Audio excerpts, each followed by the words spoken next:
Welcome to Midlife Reclaimed, the podcast for women ready to navigate midlife with more clarity, compassion, and energy. I'm Shannon A. Swales, psychologist, writer, doggy mama, and midlife woman walking this path alongside you. Twice a month, we explore real stories, expert insights, and practical tools to help you move through chronic stress, overwhelm, and burnout so you can reclaim your voice, your boundaries, and your joy. Please remember what you hear here is general information, not a substitute for personal therapy. This isn't about midlife crisis, it's about midlife reclamation. So let's begin.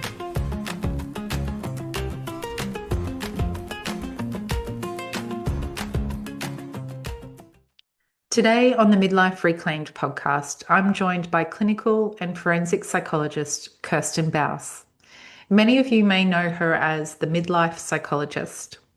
Kirstin brings a wealth of knowledge about women's mental health across the lifespan, particularly the powerful and often overlooked role hormones play in how we feel, think, and experience ourselves in midlife. In this conversation, we explore the intersection of hormones, mental health, and identity shifts that so many women experience during this season.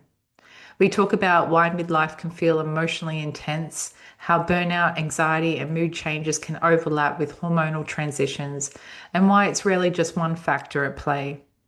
If you've ever found yourself wondering, what's happening to me in midlife? This episode will help you feel more informed, validated, and less alone. So let's dive in. Hi, Kirstin, and welcome to Midlife Reclaimed Podcast. It's lovely to finally sit down and have this discussion, very important discussion with you today. Yeah, Welcome. super stoked to be here.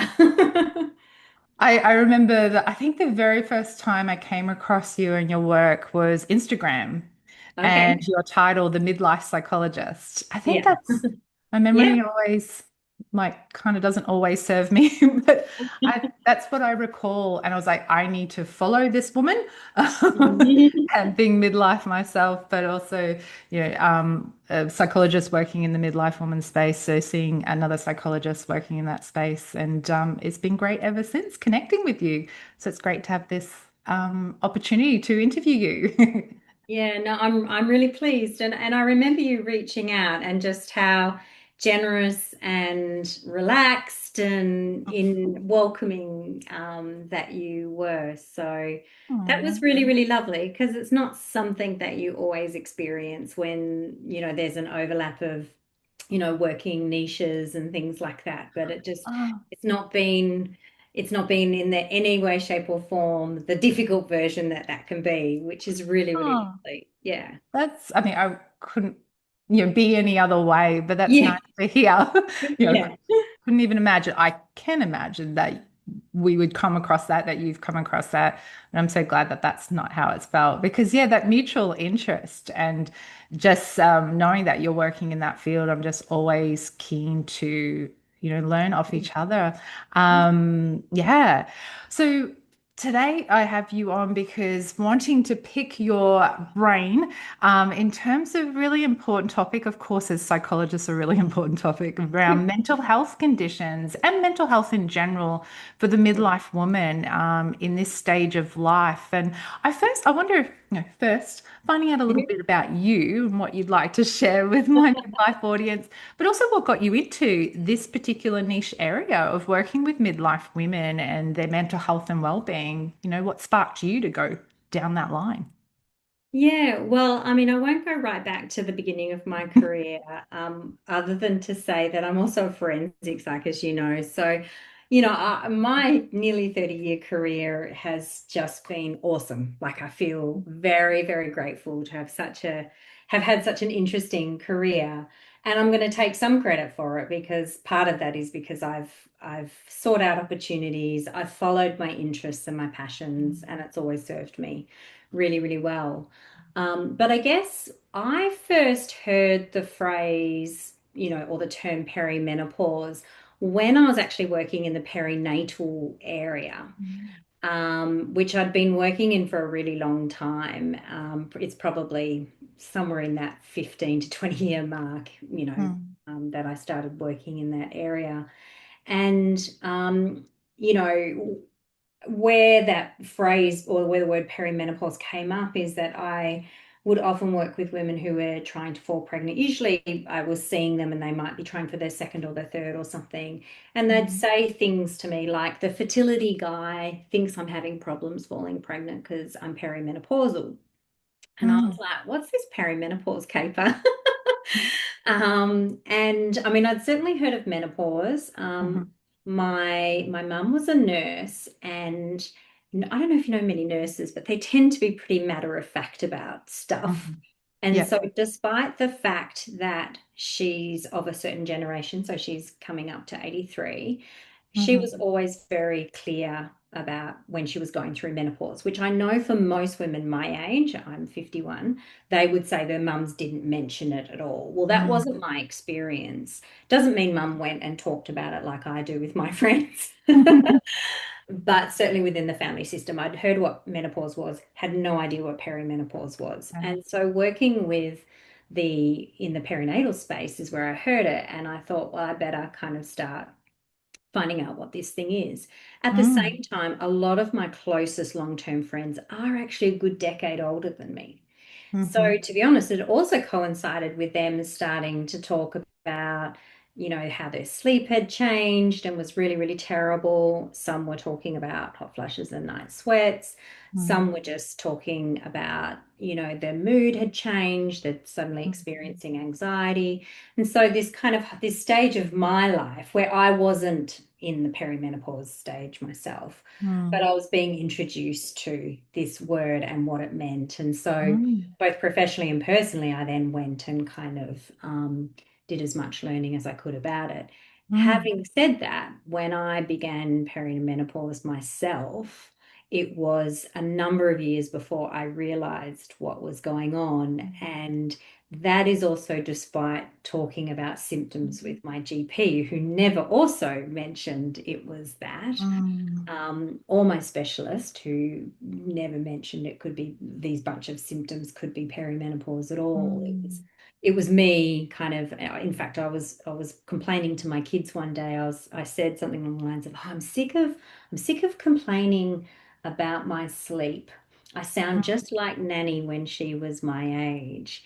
And mm. that really was the moment where I was like, oh, Oh, oh.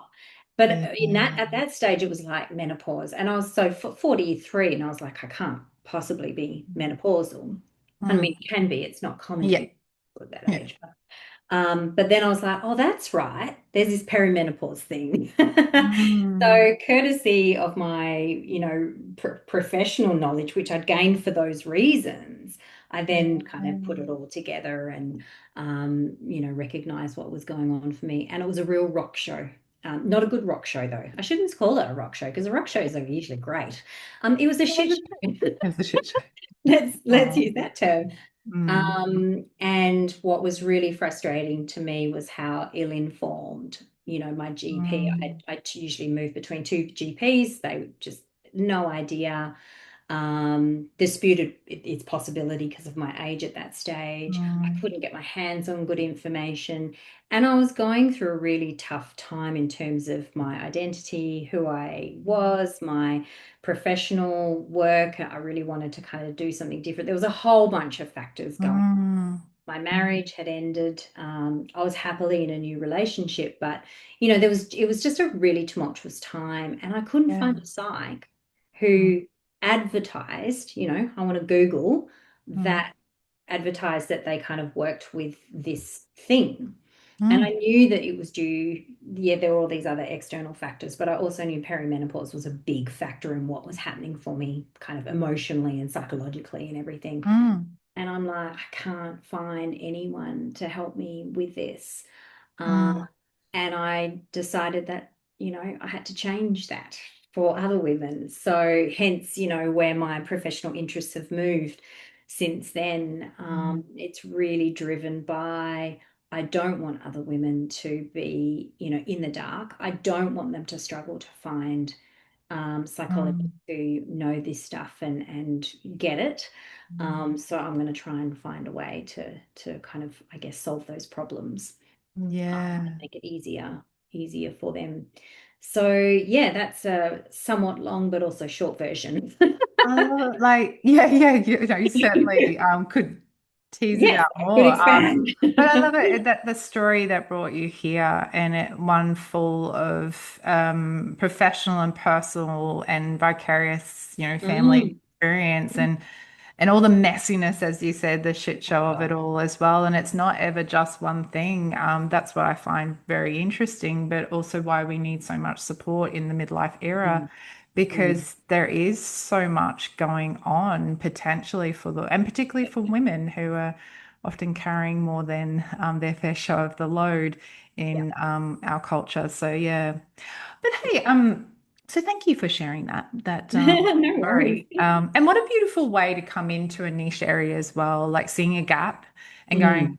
I don't want this for other women. This is No. not okay, and starting to fill a gap. That's just Yeah. beautiful. And that's so is it just me, or is that such a female thing? I mean, I'm sure men do it too, but I just feel like Yeah, I don't know. I do think men are probably a bit more like, what's a good business decision in yeah, terms of, what's out there, where is a gap, where is or it? and good dollars. Whereas I think we might come from a place of this is a problem, this has been a problem for us, or someone we care deeply about, Yeah.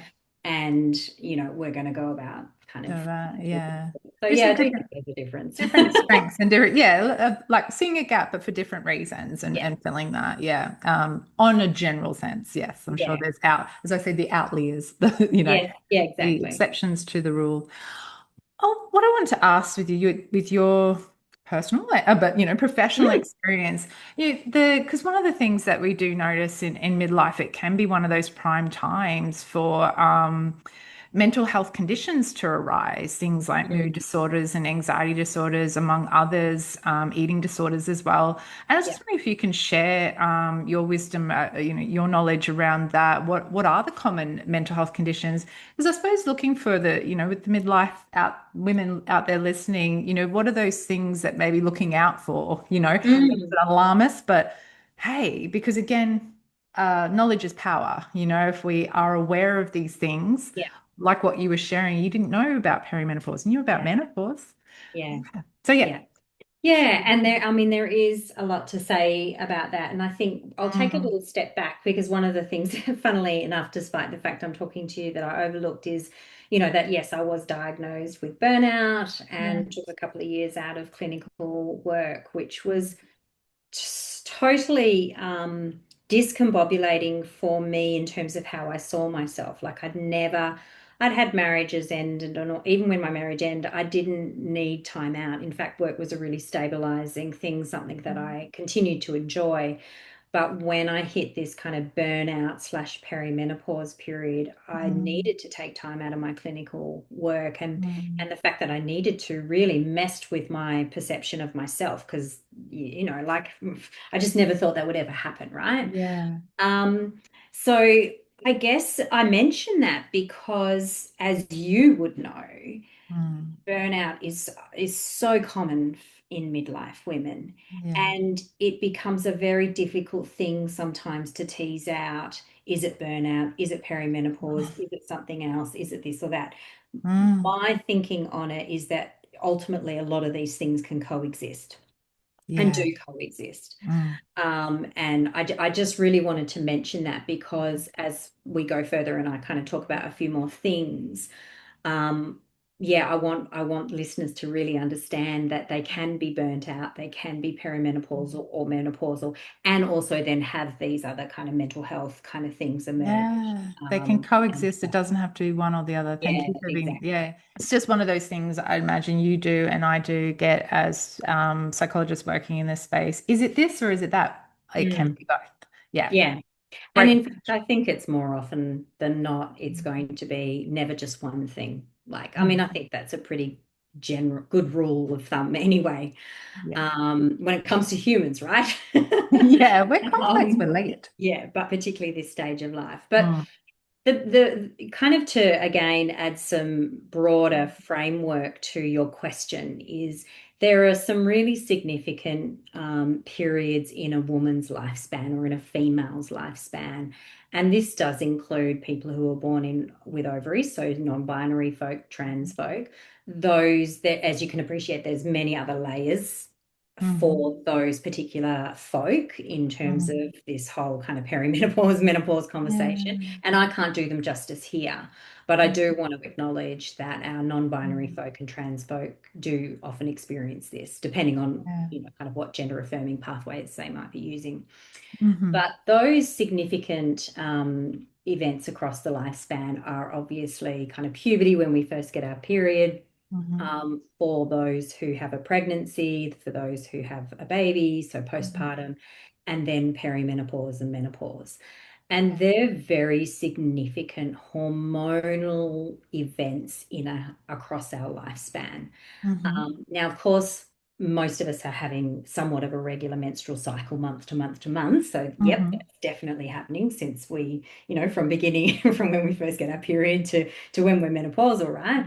But the big events where there's huge surges and fluctuations and kind of Mm-hmm. chaos, shall we say, Mm-hmm. in our hormones are those kinds of time frames, times in our lives. And what we know is that they both, those events have both this kind of blessing and curse. They Mm-hmm. both increase our vulnerability to mental health issues, but they also actually provide opportunity for neuroplasticity to really kind of take effect. Uh, Mm-hmm. and there's always this reorganization of the brain Mm-hmm. at those particular points. Mm-hmm. Um, so yeah, in terms of depression and anxiety, and if someone's experienced trauma, like Mm-hmm. emergence of trauma symptoms, and things like that, we definitely know that those are the riskiest times for us. So Mm-hmm. if a woman is approaching perimenopause and menopause and she's had a history of depression, anxiety, trauma symptoms, particularly if they've also occurred around other big hormonal Oh, yeah. times in her life, Mm. then she's got a vulnerability for Yep. mental health issues during the Mm. perimenopause and menopausal period. Now, somebody might have a history of depression or anxiety that's not necessarily linked to those kind of really Mm. distinct life stages I mentioned. They too will have that vulnerability. But we Okay. know that when, perhaps, as an example, a mood disorder or an anxiety disorder, when that emerges in the perinatal period, Mm. because it's usually the etiology of it is hormones, Mm-hmm. Mm-hmm. then there's that risk in the perimenopause period as well, because then it's going to be the etiology again is a hormonally kind of driven Hormonal. presentation. Yeah. Yeah. What's really fascinating is Professor Jayashri Kulkarni heads up the Her Center at Monash University, and Her Center stands for her education and research. And so they focus fully on women's mental health, Oh. an amazing research institute. And Jayashree's been, slogging away at this stuff for 30 years or something like that. And just to kind of add to the mix of, for interest's sake, I'm sure you'll find it interesting. I think other Mm. women will too, is that with mental health issues like bipolar disorder, Yeah. schizophrenia, and also things like depression, anxiety, and trauma, we Mm. know that there's a greater chance of symptoms flaring up in the luteal Okay. phase. So, which is just before The week that before. week period. Yeah. Mm-hmm. And so, this just continues Mm. to tell us the significance of our Mm. hormones as women in Yeah. our mental health. So Yeah. it happens cyclically in that monthly kind of Mm. cycle, and it happens in this lifespan perspective as well. Yeah. And women who are neurodivergent will often know, like ADHDers, I'm an ADHD, as you know, we Mm-hmm. will often find our ADHD-ness, our challenges kind of increase Mm. again in the luteal phase. Yeah. So just before our period. And interestingly, no surprises, there's not been a lot of research on ADHD in the perimenopause kind of Mm. period. Both are new topics, really. Women, ADHD, Yeah. perimenopause. So But true. we're using what we do know around how ADHD can fluctuate over the course of a normal menstrual cycle. We're using that information to in part explain why there's this kind of late diagnosis boom going on. Mm. Mm. Because again, the luteal phase is this significant phase where our hormones kind of really drop. Yes. Um, and perimenopause is this period of time where they can definitely peak, but they're also really crashing. Yeah. And so, because we have this understanding that our ADHD can be more challenging, for example, in the luteal phase and perimenopause, yes, there's this peak, there's regular peaks, but overall, there's a decline. Overall, there's this decline in our hormones, which is what's also happening in the luteal phase. So, Yeah. often the very flippant, not scientifically accurate, but phrase is perimenopause is one long luteal phase. I like that. With some That nice kind of. peaks of estrogen, thing where things go up, but generally Yeah. it's on the decline, Mm. which is again some reason, some explanation as to Mm. okay, this is why women who have maybe previously been diagnosed with ADHD are suddenly kind of Mm. not suddenly, but are being diagnosed because the challenges are now Yeah. being revealed. There were our capacities reduced just because of all the stuff that comes with perimenopause. So our capacity to compensate, to mask, all of that Mm. kind of stuff. And then, as I said, like even, the other mental health kind of, well, not the other, because ADHD and autism aren't mental health disorders, but with the mental health challenges, depression, anxiety, trauma, and all Mm. that kind of stuff, Mm. yes, there's that vulnerability too. So, Mm. our hormones are, Yeah. I've got this phrase in workshops when I deliver them. Our hormones are an absolutely key character in the story of our lives. Yes. And we don't necessarily always afford it the significance that we should. 100%. It's just as you shared, and I know I've been learning as personally, but professionally as well, the importance of understanding hormones. That's just what's really shining out for me. And I know a lot of my listeners are Gen Xers, and some boomers maybe, I don't know, but Gen Xers or millennials. And often we haven't had that exposure to, besides, oh, we'll get a period and what you do there, Yeah, about our cycle and yeah. let alone perimenopause and menopause, but that I had no idea about the different parts of my cycle. And Yes. God, that would have been so useful as a person who I classify myself as kind of like a high functioning anxious previous, like I'm a lot better now, but then also would have episodes of depression and then burnout as well. And really, like, I'm like, oh my God, I didn't know my hormonal profile. And no Yeah. one said anything. No one talked about it. And even in my profession, I think in my training, like, okay, hormones play a role, but yeah, it's I like you can said, it's promise you I key. had none of that in my training Yeah, I think it just whatsoever. got mentioned as a Yeah, as contributing a factor, part. Yeah, but yeah. then, bleh, Didn't think nothing. more than that. Yeah. No, Yeah. no. I mean, we're just supposed to be riding white horses on beaches. That's the only kind of information around periods. I mean, again, Oh. having a mum who's a nurse, again, I had a very pragmatic kind of introduction and it was all just very straightforward. Mm. But to actually understand anything more than how to deal with it, as you said, you just knew Mm. how to deal with it, deal with a period. Anything more than that just definitely didn't happen. And the other thing I haven't mentioned, which is getting a heck of a lot more kind of commentary, which is super important, long overdue, still not enough, is PMDD.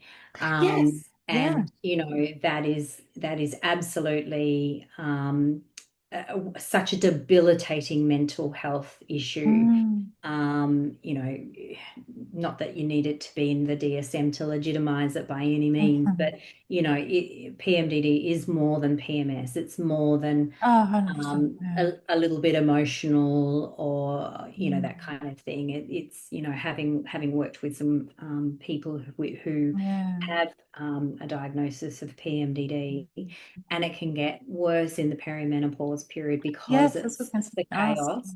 Mm. because of the chaos and also the unpredictability of the cycle as you move further into perimenopause. Of So course. So you one can't of the predict the key PMDD. Yeah, one of the key things with PMDD is, as best as possible, if you've got a regular cycle, you can kind of anticipate these Yes. times when you're going to be the lowest of the low. And so many women are needing to build their life around that cycle. You know, Yeah. well, that becomes a lot more difficult the Yeah. further into perimenopause and once your cycle does become irregular. Having Mm. said that, those when they're on the other side and they're Mm. menopausal, Mm. again, I've heard women say menopause is just like this godsend for them because Mm. they've had 30 Yeah. odd 40 years, of Yeah. having their hormones dictate so much every month in a Yeah. really harsh way. Mm. And so for them, it's quite liberating. Oh, that's good to hear too, that that's their experience as well. Because Mm. just for the audience, PMDD, premenstrual depressive disorder. So have it. Dysphoric disorder. Dysphoric, thank you. I thought I had Yeah. that D wrong. I was like, Yeah. and DSM, that's our psychologist diagnostic manual. But I Yeah. love what you said there, like, and certainly the psychologist listening, yeah, you don't have to be in a manual for it to be Yeah. legitimized. Yeah. Like burnout, it's not in the Yeah. diagnostic manual. Mhm. It's not considered a medical condition, but it is very legitimate and And I very. guess on that note, because there can be some kind of contradictions in what you might read around mental health risks or prevalence of mental health issues during perimenopause. Yeah. And, I might be telling a lot of listeners to suck eggs because they understand this, and I'm sure I'm telling you to suck eggs. But, Mm. when people are doing research, really robust research, they've got to have kind of a standard. And so, the standard for research to measure, let's say, depression in perimenopause, they're going to use really strict criteria Mm. to say, yep, that person's depressed or that person's not. As Mm. you and I know, and many listeners will know, if you're one criterion short, then Mm. you're not going to get a diagnosis, particularly in a research setting.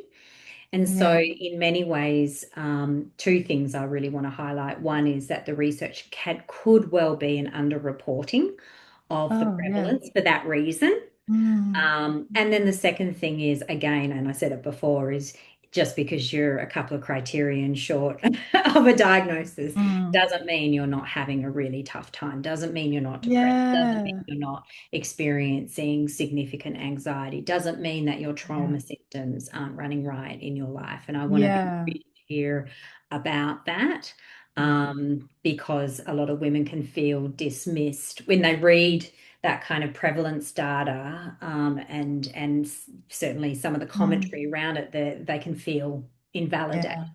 Mm. And yes, you've got to have a standard when you're doing research. Yeah. Well, you got to have a cutoff, right? And a standard. Mm. Hmm. But real life is real life, and Yeah. we need to, yeah, we don't need criterion met. Yeah, you don't have to have a diagnosis Yeah. because it can still be debilitating. Yeah, I think a number of times I wouldn't have met diagnosis, but certainly the anxiety levels were, and women I work with, definitely Yeah. the depressive anxiety won't necessarily meet diagnosis, but oh my God, is it certainly still very impactful for them. So it's a really important message. And makes Yeah. it. I'm just going to pause here for a moment to share something with you. If you've been listening and thinking, I wish I had a space where I could talk about this with people who truly get it, that's exactly why I created the Midlife Reclaimed community. It's a gentle, real, and supportive space for women navigating midlife. Whether you're facing chronic stress, overwhelm, burnout, or simply wanting to reconnect with yourself. We meet for live, weekly support circles, share reflective prompts, and learn together so you can feel seen, heard, and supported as you reclaim what matters most. You don't have to figure it all out alone. Visit shannonaswales.com/midlife-reclaimed-community to join us. Now let's get back to the episode.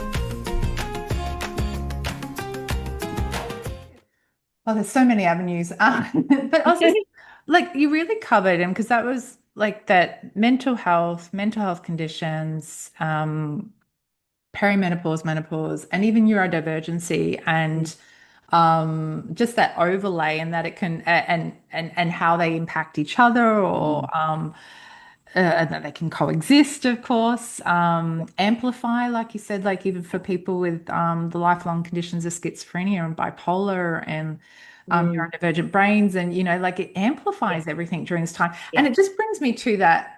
I know this could be a whole workshop, but like just that need for support, and what type of support, because you even mentioned too with your own personal experience, there's so much going on at that time too. There's those identity shifts, and Mm. there can be relationship breakdowns. There's the stresses of raising out the children, and and Mhm. whatever's Yep. going on there. There's a lot. And anyway, it's a big question. Like, oh, yeah, I suppose because women out there may be looking, well, where do I start in terms of getting that support with that? Where's the best way to go to get help? Mm. And maybe Mm. looking at mental health, and conditions to start with if they're thinking, yeah, my mood, my anxiety, it's off the charts. I'm not able to work, or I'm finding it hard, or Yeah. yeah, where Yeah. oh, And it is a bit tricky to kind of say because in many ways it mm, depends what people are struggling with and what they're tracking, how they're yeah, tracking, and also, what support is readily around them as well. mm, Um, I think midlife, it brings, as you've said, brings absolutely its own kind of challenges. mm, And a lot of those challenges can be almost like normal life challenges. And by that, I mean, it's very normal for your parents to become elderly. It's very normal for mm, people to pass away. Certainly, as you hit this age, it's also sadly normal for friends start to have shitty diagnoses and yeah, things like that. And then there's the whole cohort of us who have had children. Then you've got children at various stages, teenagers, young adults, mm, moving out of home, them living their yeah, own life. Like there's all these normal events, right? yeah, Doesn't make them easy, mm, nor does it make it smooth. And mm, often we're also well ensconced in our careers, but the responsibility and the demands are high. mm, Financially, we might have still, I mean, I certainly do, significant financial pressures. mhm, And so midlife is known to be the most stressful period, again, in a mm, lifespan perspective, is the most stressful kind of yeah, responsibility heavy period of time. And so we mm, do have this mixed bag of what's going on for us hormonally, and also maybe in our wider health kind of and mental mhm. health. And then we've got the context that we live in. Yeah, yeah, the environment. And you did mention identity, and that's one thing that I haven't explored yet, but maybe that's wise because it is absolutely my special interest. And I could bang Okay. on about it for a long time, but to maybe be to at least bring it to the table a little bit is Yeah. not only are these kind of significant hormonal moments and well, not moments, but periods of time across our lifespan from a Yeah. hormonal perspective. There are also these very significant periods of time in identity development and Hmm. identity reorganization across Yeah. the course of our lifespan. Mm. And really, nobody, I mean, people talk a lot about identity and women in perimenopause not knowing who they are anymore. And it's the most common phrase that I hear. I don't Yeah. recognize myself anymore. I don't know myself Mm. anymore. Uh, but it's still given a bit of lip service. And Okay. but that's probably me coming from a psychologist's perspective. And as you know, Mm. we always make sense of people through a developmental lens. Mm. We Mm. always make sense of where are they at in the lifespan, what typically is going on for people Yeah. psychologically, not Mm. just in, socially and contextually, but what's going on for them psychologically Yeah. at different junctures. And that conversation is not happening with the depth and the Mm. significance that it should in the perimenopause phase, because it is one of the most significant periods of identity reorganization. Yeah. And as you and I know, Yeah. how we navigate our identity reorganization Mm. lays a foundation for the next stage of our lives, whether it's adolescence to young adulthood or young Mhm. adulthood to Yeah. mid-adulthood, whether it's pregnancy and the identity shifts that come Yeah. with motherhood, becoming a mother. This is as significant. And so Mm. if we, and people may not be watching this, but I'm going to do some air quotes. So if we do it well, then Mm. it lays a good foundation for us to move into this other stage of our life Mm. and towards older adulthood. Yeah. Elderhood. Yeah, That's what I'm calling elderhood. it. Love it. Love it. If we don't do it well, Mm. then it impacts our psychological and emotional well-being Yeah. moving forward Yeah. and in the longer term.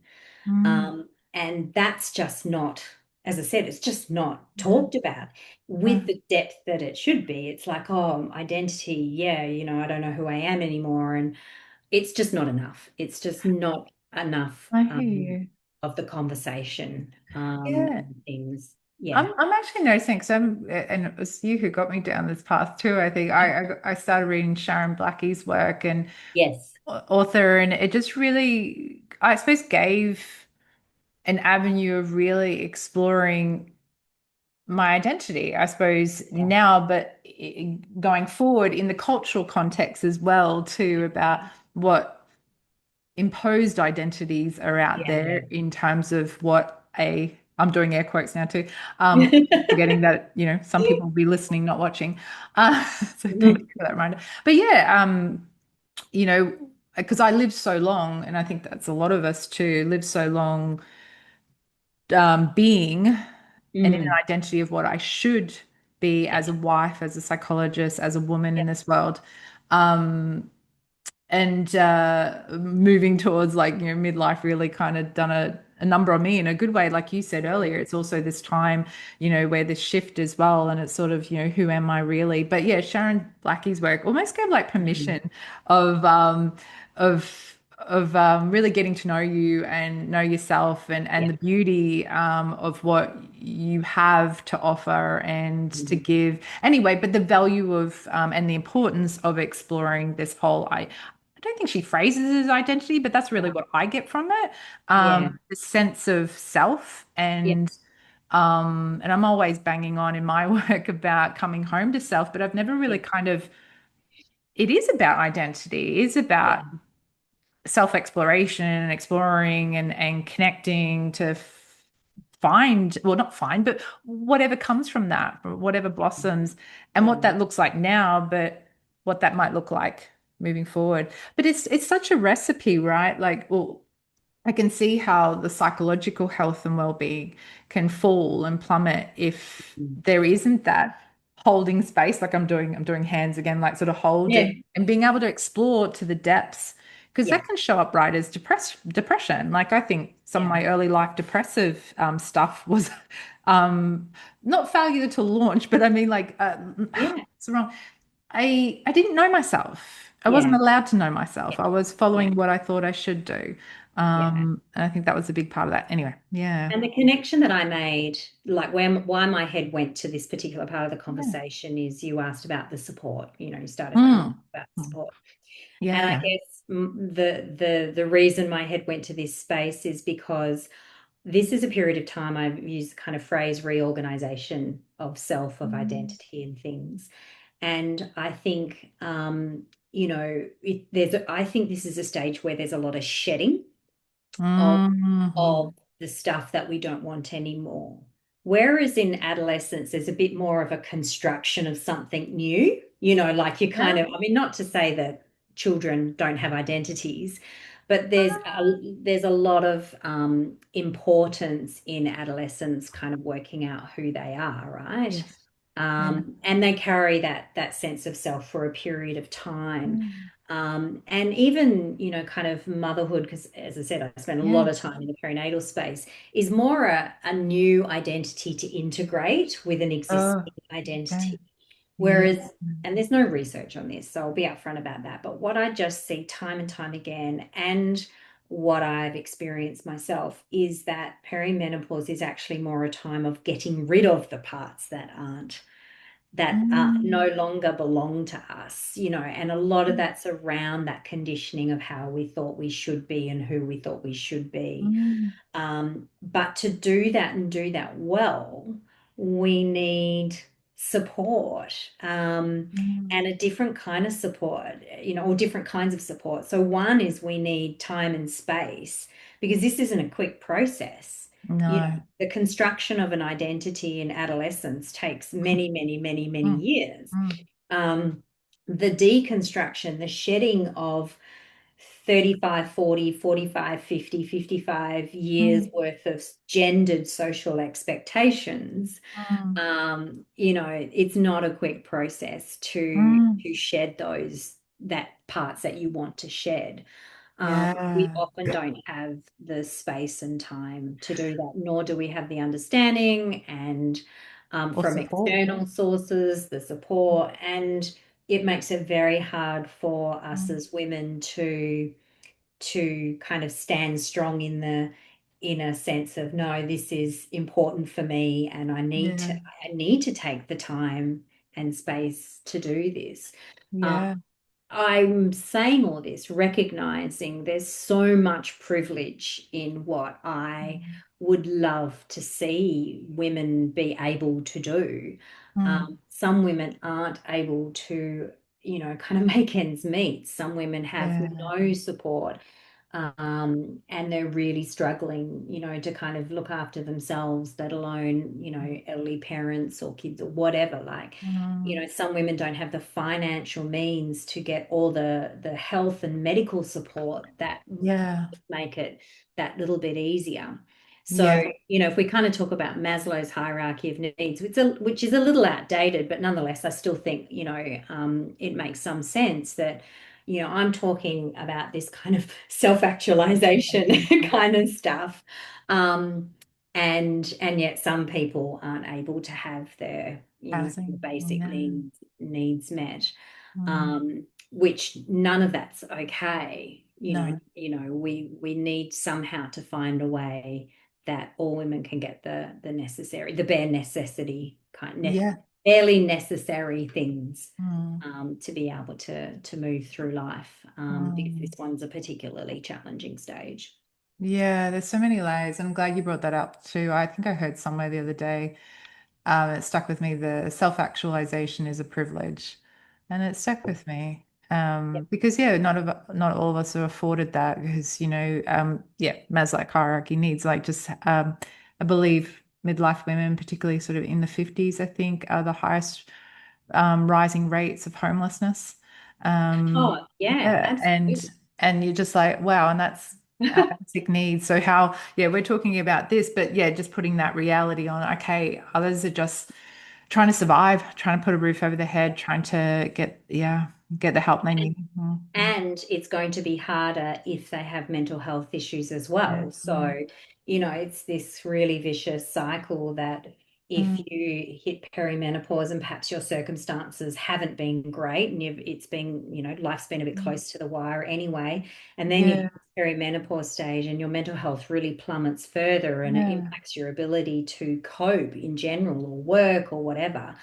And Yeah. it just, it all kind of adds, And it just, I just did a sigh because it was, people who suffer, mental health conditions diagnosed who are more vulnerable, the women are more vulnerable at these stages of life of hormonal shifts. Like they're already such a vulnerable group. They always fall into these vulnerable areas in our society, right? They're one of the, yeah, they end up the homelessness, struggle getting work, just how they're treated as well from a cultural perspective. It's just, it's yeah. Anyway, I'm getting kind of stuck in like just acknowledging that yeah, and the supports, in terms of the services aren't always where we need them to be. yeah, Uh, in terms of helping where the woman is needing that help, whether it be housing, whether it be medication and being able to afford it, work and help to get work, work that is going to be flexible enough to work with yeah. the woman who, yeah, yeah, it's just so much. And I Um, think this is, that flexibility, um, just kind of speaking to our profession. So many of us are in a private practice setting. mm, And, I mean, I mentioned stepping away from clinical kind of work, and, I'll be upfront with you that I basically used all of my savings to get through that period of time, and mm, income protection. And thank God I had income protection. mm, Because even though I'm partnered, my partner and I don't live together. Kids are mm. in very different areas and all that kind of stuff, school-wise, Yeah. when we got together. So financially managing on my own, Mm, and being self-employed was really, really tricky. And there's so many women who work, even GPs themselves. It's so funny. I've had conversations with GPs about mm, how do we change this? Because I know that when you're not seeing patients, you're not earning. And mm, the hairdresser who is just so run down and burnt out and struggling with perimenopause and joint pain. And now she's also, she's already got RSI from being a hairdresser and and yeah. stuff. And she gets paid per client kind of scenario as well. Like those kinds of roles, how do you still work and earn enough of a living when your capacity to do your job is compromised because of the symptoms of that you're going through. And Mm. it's an interesting conundrum, and a lot of people think professionals may not have that issue. uh, But yeah, because we're professionals and things, but yeah, we do. Yeah. these Like I've had to pick and choose what I can afford to do health-wise to look after me. I mean, I'm grateful that I am in a position to at least pick something that I can look yes, after, but I can't afford to look after everything. yes, Um, exactly. Yeah. but yeah, it's just because one is a professional doesn't equal stability. No, Um, no. yeah, it's so nuanced, right? We can never know. Can't judge a book by its cover, ever. No, and Hmm. yeah, and it's just these challenges can exist full stop, and then you just add that perimenopause Mm. on top, and you add the fact that so Yeah. many women are coming into perimenopause already burnt out, and Mm. then there's those that come with a history of mental health issues of various kinds and intensities and all the Mm. rest, and it's a bit of a no wonder it's a shit show, right? Coming back Um, to your description of yeah, it, yeah, a shit so show. eloquent. I was like, I want to pause here and offer something deeply personal for anyone feeling depleted or stuck in stress, overwhelm, or burnout. My book, Nothing Left to Give, A Psychologist's Path Back from Burnout, shares my real life story of hitting a wall in 2021. Burnout, compassion fatigue, and resurging mental health struggles that forced me to leave my work and rebuild from the ground up. It's not just a memoir, it's filled with practical tools and reflections to guide you towards rest, reclaim your sense of self, and resist that pressure of constant caring going outwards, perfectionism, people pleasing, toxic independence, all of that. You can find this book both in ebook and paperback via Amazon, or just head to the show notes for the link, or shannonaswales.com/burnout-book for the links. And now let's get back to the episode. I feel like I want to get a different name, but yeah, it was a shit show to start with. And I didn't even realize mine, I swear it coincided with my burnout, Yeah. but didn't discover till a couple of years later when the burnout cleared. I was like, oh, I think I was, or I was coming off. And this is the interesting thing too. Like I was on some form of contraception, pill, marina, whatever. Yeah. Most of my hormonal bearing life or whatever, like I think my period started at 13. I went on the pill when I became sexually active at 16 Mm, and didn't stop because I never had a family and was in yeah. the same relationship the whole time, actually. Yeah. We celebrate 30 years this year. Oh my God. Congrats. Uh, That's amazing. Good on I, you. I think we're both in shock. It's like, anyway, we'll debrief about that. That's still a Yeah. conversation to be had. But yeah, I mean, it's been a ride. But I at that around that time before I burnt out, I actually made the decision to come off because Mm, my partner went and got the snip, or what is it Hmm. formally called? Anyway, he got that Yeah, done, and I think just yeah, my body, what like yeah, there was just so many things going on hormonally, but yeah, like you said, also for midlife women, also that identity shift, work stresses, yeah, um, oh, no relationship challenges at that time, but death as well, like going through mm, grief. And that's something that I've noticed, with the women yeah, I see as well. There might be some significant event that's just the camel that's straw that's broken the camel's back. yeah, yeah, yeah. Um, they're already carrying a lot and have been, Mm, and maybe in perimenopause or are, mm, and that has just, yeah, really left them reeling. But I can see like just that interlay, and you can't really talk. I think something I'm sitting with, you can't really talk about mental health conditions, and not that I set out without talking about hormones, without talking about, certainly neurodivergency as well, without talking about the context, yeah. without talking about identity shifting, developmental stages. It's not clear cut. And No, therefore, in terms of response to it, what to do to help ourselves, there's not a clear cut um, regime, do this, A, B, C, like, yeah, and what support we might need might be depending on where we're at and what are the fundamental needs we're needing at the time and what we can access to, because yeah, we can only access what is available and what is financially accessible yeah. and available. Yeah. And Mm. I think, I mean, that's obviously if somebody's coming to see me or you, then, Mm. they're at that point that they've made the decision that they want to get some of that kind of Mm. support. But, even then we both sit down and we're kind of like, okay, tell us what's going on. And, I have some clients who are truly, truly struggling in terms Mm. of just kind of hanging in there really in Mm. life. Mm. Not too many of those, but that can happen. And then Mm. others who, um, I guess have been previously very, very competent and capable Mm. women, but they've really had the rug pulled out from under them. Mm. Due to usually the hormonal kind of upheaval Mm. on top of the burnout, and then life doing its life likes to life, and that Life likes to laugh, yeah.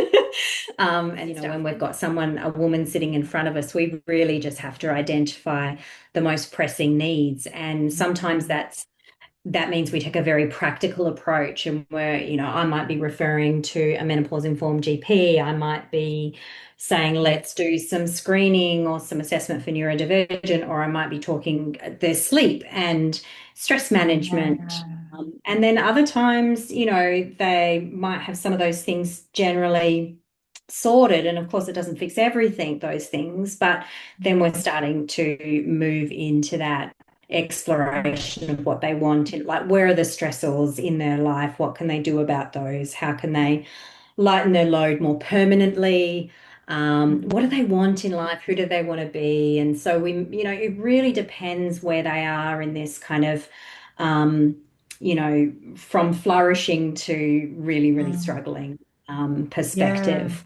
And yeah, I think that's it is just so varied what there's so much similarity. He's actually said this before. There's Mm. so much similarity in terms of what comes to the table, the issues that women bring to the table. Mm. But when you then start getting put the different versions of the variables together, that's what makes Mm. them unique, Yeah. is Yeah. how they all fit together. And of course, perimenopause is also this evolving thing as well, in terms of the symptoms that you're dealing with in the Mm. early stages change over time. Yeah. So we never get to stand still for very long. And I think that's one of the challenges. Yeah, I love how it sort of like it felt just simplified for my brain, and maybe for women out there too, identifying that when you're working with a woman and me too, like it's like what is that pressing need? And even with working with myself and my own care, and I'm doing really well these days, but still checking in and stuff is like, yeah, and because I can't do all the things, even if I financially and had Mhm. the access and stuff, it's also what I have the bandwidth for too, because caring for Yeah. ourselves takes bandwidth too. But yeah, what Mm. is the most pressing need? I love that. And that seems like a really lovely thing for women to land with themselves when there's so Mm. much going on. But yeah, but being able to work with a person in the field and in the know, that you can Mm. talk through that with Yeah. to help. Because sometimes they're like, I don't know which one I really, like, because we're so thick in Yeah. it. Um, Yeah. and I Yeah. think, Be super yeah. hard.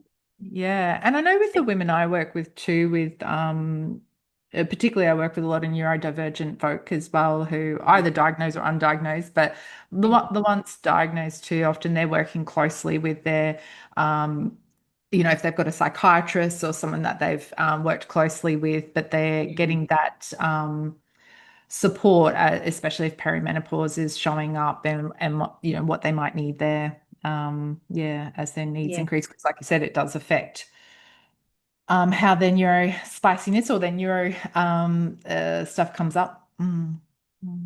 Yeah. I Yeah. think for me that there's probably a couple of things that I really try and cultivate, help women cultivate within themselves, regardless of where they are in this kind of stage of transition, also regardless of where they're at in terms of well-being. Mm.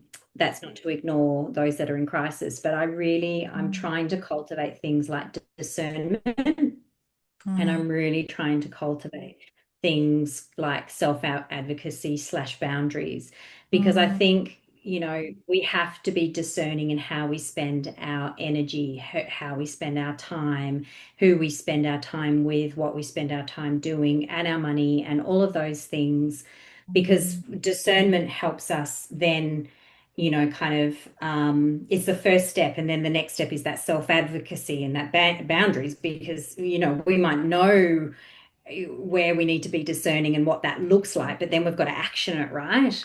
Yeah. And that could be the really tricky thing. So I think those qualities and those perspectives, maybe, I don't know what the Mm. right word is to describe both of those two things, but I think they're really kind of foundational, because they're required in order to then do any of the other things that are going to help I us move through this stage of life, right?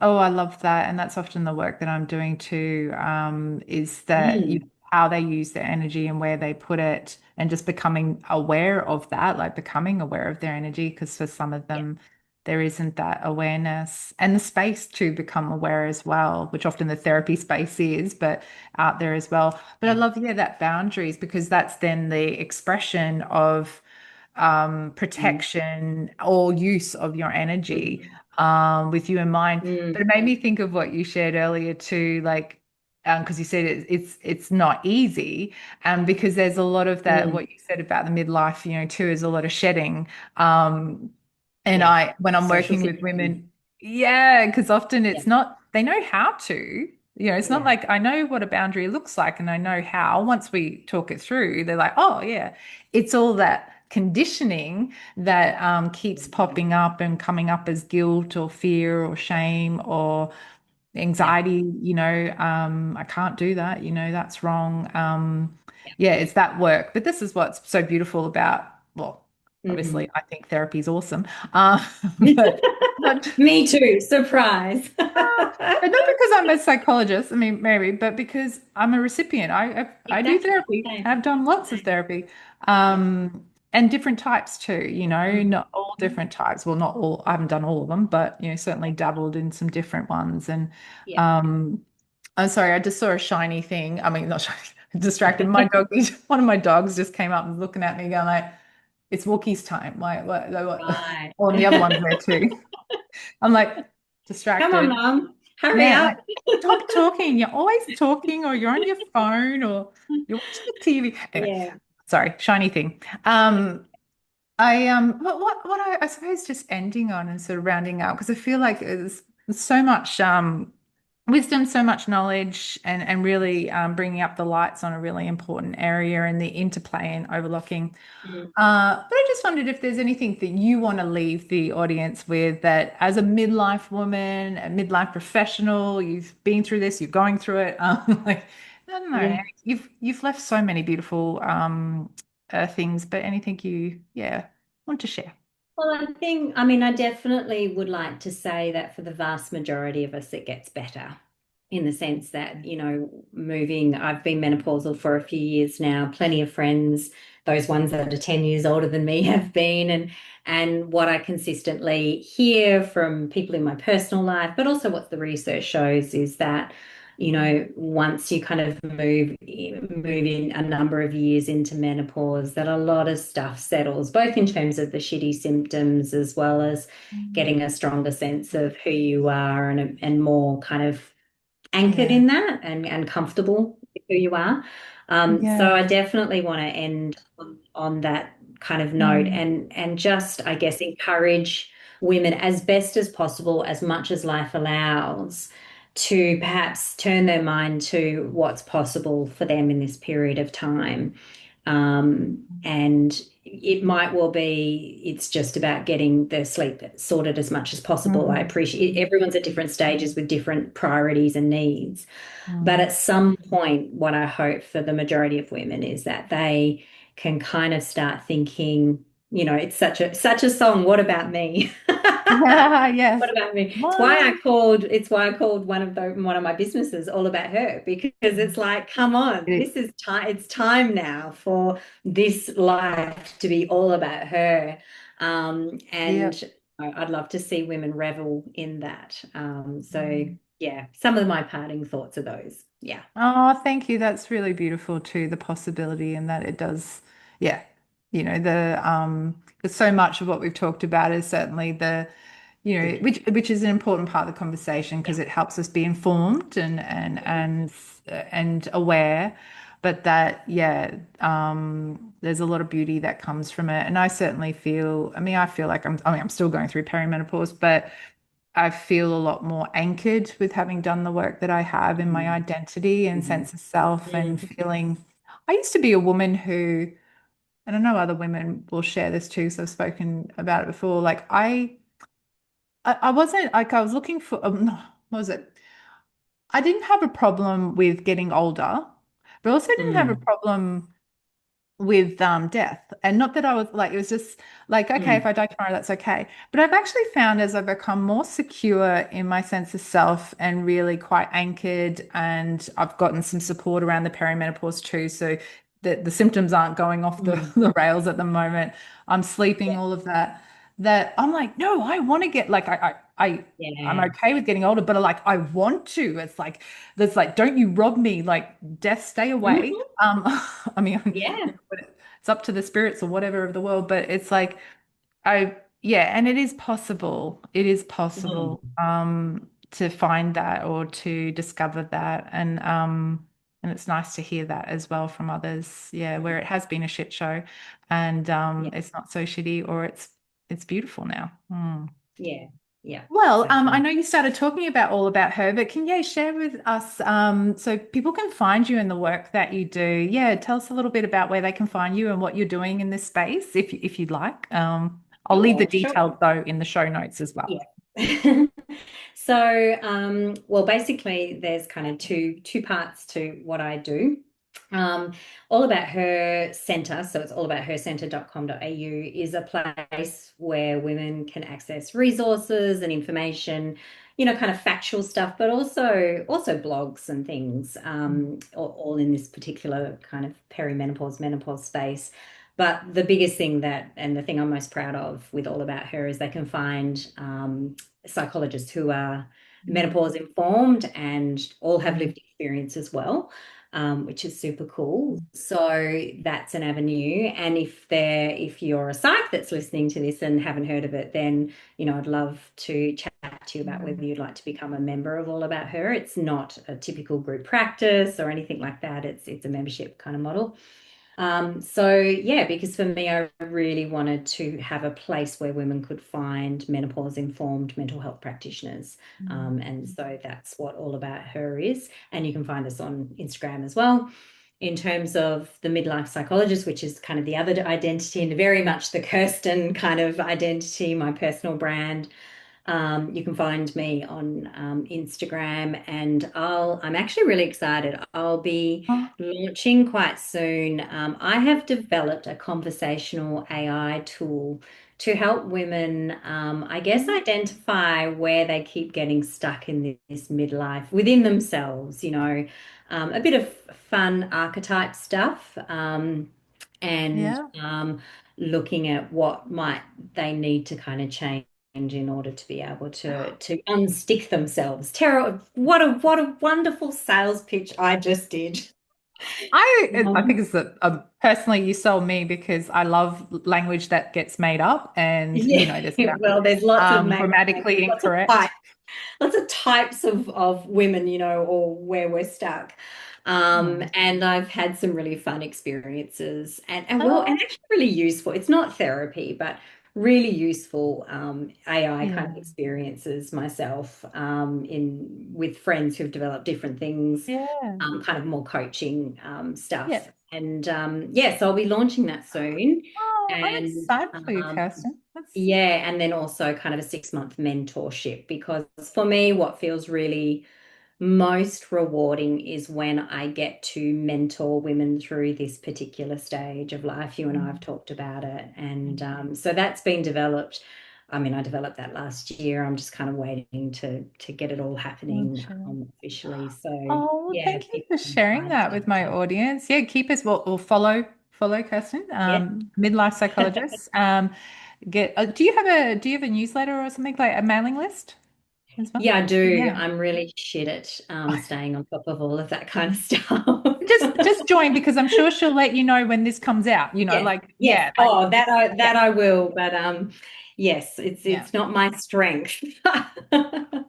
Yeah. She'll always be honest and upfront. Yes, you if you haven't gathered that by now, you've not been listening. No, exactly. Well, thank you so much, Kirsten, for sharing not just your professional, but very much lived and personal experience. Appreciate that. That's what that I'm all about, but this pod's all Yeah. about. It's such a blend. Yeah, I just thank you for your time. Yeah. No, it was really, really lovely. Thank you for having me on and giving me a chance to share this stuff, because that's what I'm about, is I just want women to know as much as they possibly can, Mm. to help them. And this is a great way to do it. So thank you. Yeah. Exactly. Combining being able to share what we know and talk. Yeah, exactly. I mean that's I mean I'm like very much me. I love to talk, Yeah, but talk about topics that I like talking about. But that sharing too, because we don't want other women to suffer in silence. That's not okay. And so that's what makes podcasting such a beautiful medium to be able to get information out. yeah, So we're yeah, not a good way to use technology. yeah, for Thank you so sure. much, Kirsten. You're welcome. Thanks for listening to Midlife Reclaimed. I hope today's conversation has reminded you that you are not alone and that change is possible even in the busiest seasons of life. If you enjoyed this episode, please follow, rate, or review the podcast and share it with another midlife woman who might need it. For more resources on navigating midlife stress, overwhelm, and burnout, along with reflective writing prompts and community connection, visit shannonaswales.com. You can also watch full episodes on YouTube at Midlife Reclaimed. Remember, you have permission to slow down, to rest, and to reclaim what matters most. See you again soon.